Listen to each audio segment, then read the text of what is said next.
Denise Dresser, qué cosa con lo que nos amanecimos hoy y que finalmente, Denise, pues ha sido la conclusión ayer en el Senado de la República, pues de un nombramiento anunciado desde que el fiscal general de la República, desde incluso que trascendió que el fiscal general de la República, el exfiscal ahora Alejandro Gertz Manero, iba a renunciar, después el nombramiento que hace de Ernestina Godoy como jefa de control competencial, como fiscal especializada en control competencial, lo que le permite el acceso a la encargada, a ser encargada de despacho de la Fiscalía General de la República y después, pues lo que ya sabemos, su inclusión en una lista de 43, o más bien su presentación en la lista de 43 personas postulantes, su inclusión en la lista de 10 personas por el Senado y finalmente la inclusión por parte de la presidenta Claudia Sheinbaum en la terna de posibles que termina ayer pues con esta confirmación, oficialización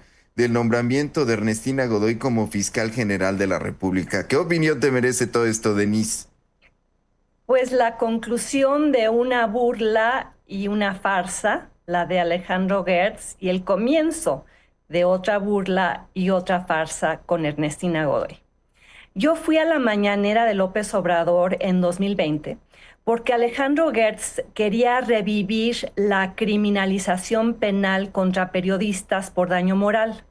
Quería regresarnos al escenario previo al del caso Lidia Cacho, donde se encarcelaba a periodistas por publicar, diseminar información incómoda.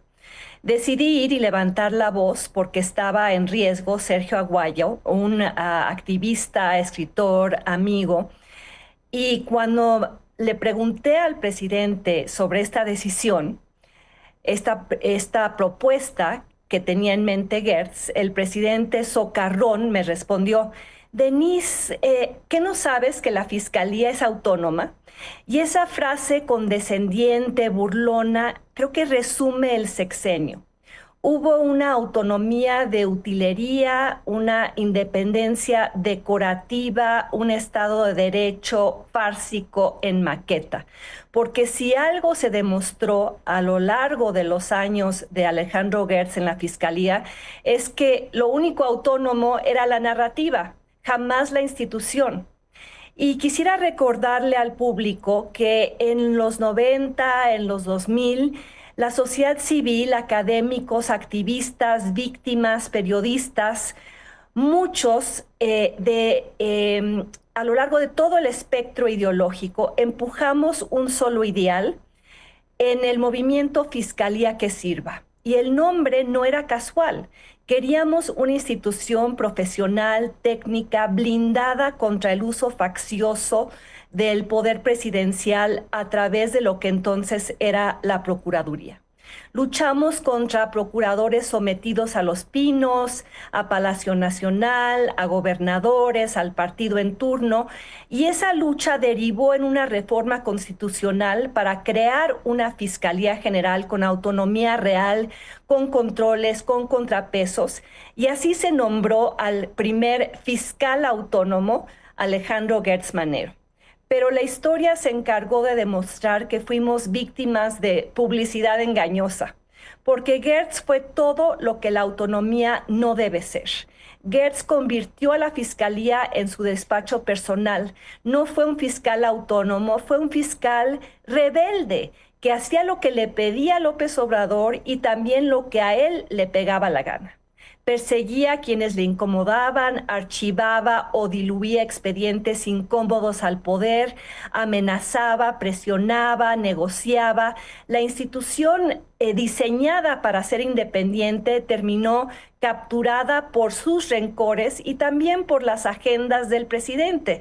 Recordemos la intervención de Alejandro Gertz para sabotear el caso de Ayotzinapa y cómo los dos últimos miembros del grupo interdisciplinario de expertos independientes se fueron de México denunciando la obstaculización de Gertz porque la investigación llegaba cada vez más a las puertas del ejército y el presidente no quería que se investigara a las Fuerzas Armadas.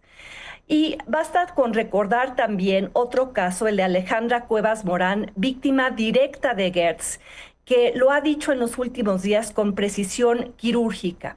La fiscalía fue usada como arma personal de venganza. Gertz torturó judicialmente a mi familia durante años.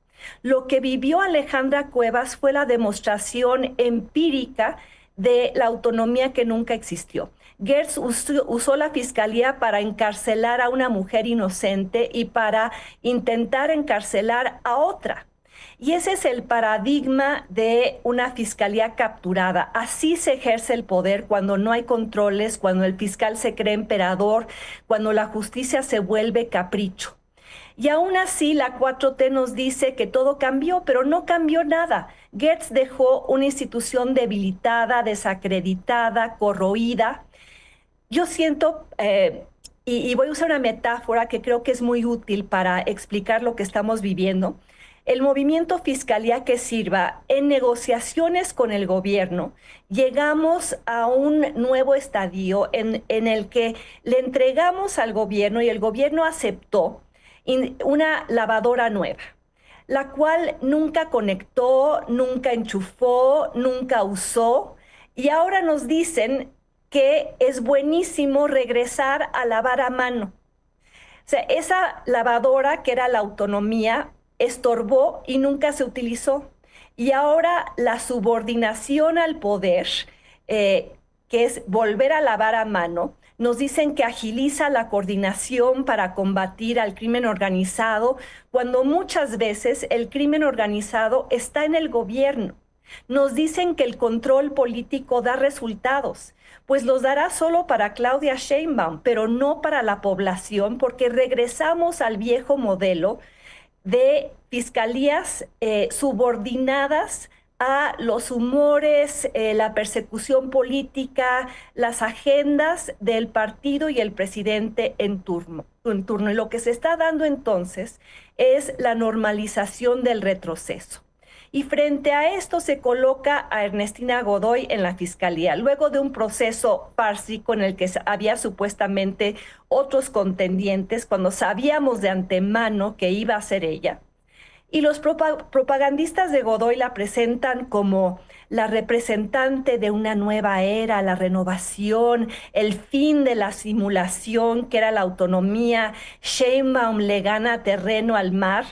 Pero en realidad lo que significa su llegada es muy simple. La fiscalía ya ni siquiera pretende ser autónoma, ahora será abiertamente presidencial.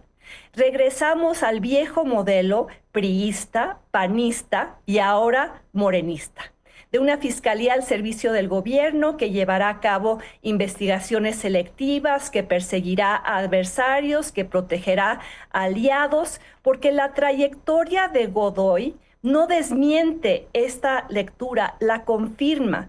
Hay que simplemente mirar cómo se comportó siendo fiscal de la Ciudad de México.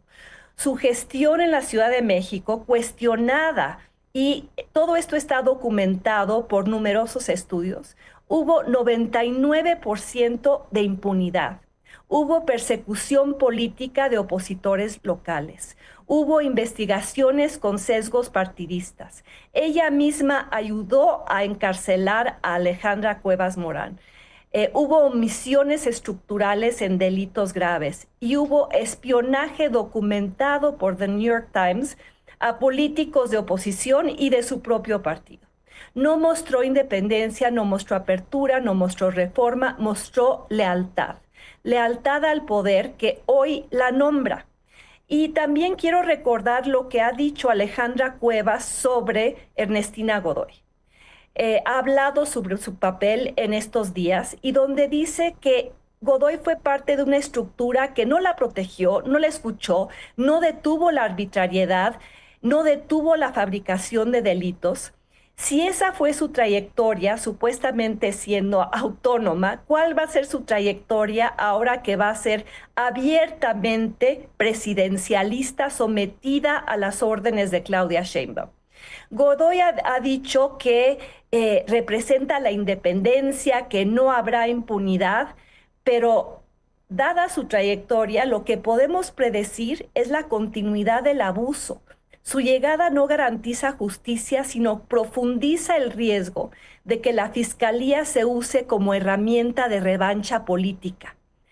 Y creo que hay que combatir esta visión diseminada por los propagandistas del gobierno de que lo que es bueno para Claudia Sheinbaum es bueno para el país o bueno para la población, porque nos quieren hacer creer que el control de la fiscalía fortalecerá al país, que la obediencia institucional es garantía de resultados, que la subordinación es señal de modernidad, pero hay que recordar de dónde venimos, porque lo que es bueno para el poder o lo que es bueno para Palacio Nacional no siempre es bueno para la población, para los opositores, para los críticos, para las minorías políticas. Históricamente está demostrado que el control político de las fiscalías nunca ha mejorado la justicia. Ha producido impunidad, persecución selectiva, miedo, opacidad. Entonces, concluyendo, ¿qué está en juego para el país? La autonomía fiscal nunca ocurrió, murió antes de nacer. La llegada de Godoy es un acta de defunción, pero también nos recuerda para qué sirvió en su momento el movimiento Fiscalía que Sirva. Porque la justicia en México nunca será justicia si depende del presidente en turno. Basta con voltear a ver lo que está haciendo Trump con la oficina del Procurador General, que ahora persigue a sus opositores políticos. Sin una institución independiente, todos somos vulnerables a una fiscalía con rencores, como el episodio que vivió Alejandra Cuevas. Sin controles, la ley deja de ser la ley y se convierte en arma. Y si no seguimos exigiendo autonomía verdadera, vamos a regresar al país en donde la fiscalía era una sucursal del autoritarismo, un arma del autoritarismo. Esa es la realidad que no debemos normalizar. Y entonces, para aquellos que formamos parte de aquel movimiento que fue traicionado por la 4T, la batalla sigue. La batalla sigue, Denise Dresser, y quedan pendientes temas de altísimo perfil, pues sobre los que hay una enorme expectación respecto de lo que hará la Fiscalía General de la República, cómo operará en casos como, por ejemplo, la persecución de las redes de huachicol fiscal, las que ya están judicializadas y las que faltan por judicializar, y que investigaciones periodísticas pues han desvelado también que existen en términos de investigaciones por parte de la Fiscalía de Hertz Manero. Entonces, Y creo que hay una imagen que lo dice todo. La fotografía de ayer en la que Ernestina Godoy abraza a Adán Augusto López.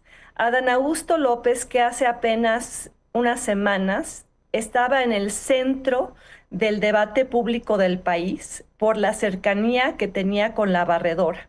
Y ese abrazo para mí representa la continuidad de la impunidad en este caso. Y que se investigará, sí, algunas redes de huachicol fiscal, pero no aquellas que involucren a miembros de la Cuarta Transformación. Y que Adán Augusto López, que debió haber sido investigado y cesado, continuará en donde está. Él fue un instrumento del poder que actuó, operó en el Senado para que llegara Ernestina Godoy. Creo que el chiste se cuenta solo. y está justamente, Denise, pones el foco en la operación política que deriva en la llegada de Ernestina Godoy a la Fiscalía General de la República, y pues todo lo que sucedió entre medias, como esa carta que dice la presidenta de la República haber recibido por parte del Senado, sin que se tenga constancia oficial de su envío por parte de muchos senadores, concretamente los de oposición, que no tienen constancia de que se trate de una carta enviada por los conductos o los canales oficiales, y sobre la cual ya no quiso volver la presidenta de la República a explicar qué era lo que decía, qué fue lo que se planteó. Y cuando la presidenta Sheinbaum habla de que hubo un acuerdo para la salida del fiscal, pues quedan muchísimas preguntas a ese respecto, Denise. Sí, lo que hubo fue una operación política burda, desasiada, manipuladora. Así llega Ernestina Godoy. ¿Por qué habríamos de esperar que ahora la justicia sí va a ser prístina, impoluta, sin presiones políticas, cuando la manera en la cual llegó a la fiscalía dice mucho sobre cómo el gobierno está visualizando su papel y el papel que va a jugar para quienes están en el poder y la expedición de certificados de impunidad y la perpetuación de los viejos pactos de impunidad? Denise Dresser, como siempre, muchísimas gracias por estar en este espacio.